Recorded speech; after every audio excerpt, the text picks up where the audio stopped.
ಕತ್ತಲೆ ಕಾಡಿನ ಮಧ್ಯೆ ಒಂದು ಹಳೆಯ ಮನೆ. ಅಲ್ಲಿ ವಾಸಿಸುತ್ತಿದ್ದನು ಒಬ್ಬ ಮಾಂತ್ರಿಕ.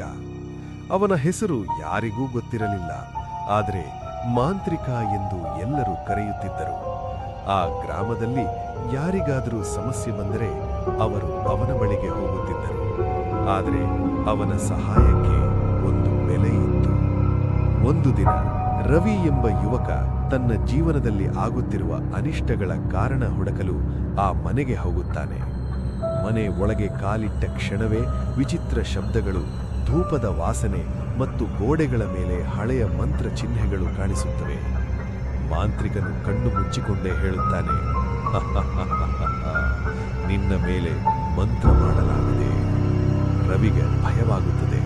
ನನ್ನನ್ನು ಉಳಿಸಬಹುದಲ್ಲ ಎಂದು ಕೇಳುತ್ತಾನೆ. ಮಾಂತ್ರಿಕನು ನಿಧಾನವಾಗಿ ನಗುತ್ತಾನೆ. ಉಳಿಸಬಹುದು, ಆದರೆ ನೀನು ಏನನ್ನು ಕಳೆದುಕೊಳ್ಳಬೇಕು. ರಾತ್ರಿ ಮಧ್ಯೆ ಮಂತ್ರವಿಧಿ ಶುರುವಾಗುತ್ತದೆ. ಬೆಂಕಿಯ ಜ್ವಾಲೆಗಳು ಎದ್ದಾಡುತ್ತವೆ. ಮಂತ್ರಗಳ ಜಪ ಗದ್ದಲವಾಗಿ ಕೇಳಿಸುತ್ತದೆ. ಆ ಕ್ಷಣದಲ್ಲಿ ರವಿಗೆ ತಿಳಿಯುತ್ತದೆ, ಇದು ಕೇವಲ ರಕ್ಷಣೆಯಲ್ಲ, ಇದು ಒಂದು ಒಪ್ಪಂದ. ಬೆಳಗ್ಗೆ ಹೊತ್ತಿಗೆ ರವಿ ಹೊರಗೆ ಬರುತ್ತಾನೆ. ಅವನ ಸಮಸ್ಯೆಗಳು ಮಾಯವಾಗಿವೆ, ಆದರೆ ಅವನ ಕಣ್ಣುಗಳಲ್ಲಿ ಏನೋ ಬದಲಾಗಿದೆ. ಅವನು ಇನ್ನೂ ಅವನೇನಾ, ಅಥವಾ ಮಾಂತ್ರಿಕನ ಮತ್ತೊಂದು ನೆರಳ? ಮಾಂತ್ರಿಕನು ರವಿಯ ದೇಹವನ್ನು ಆವರಿಸಿದ್ದನು.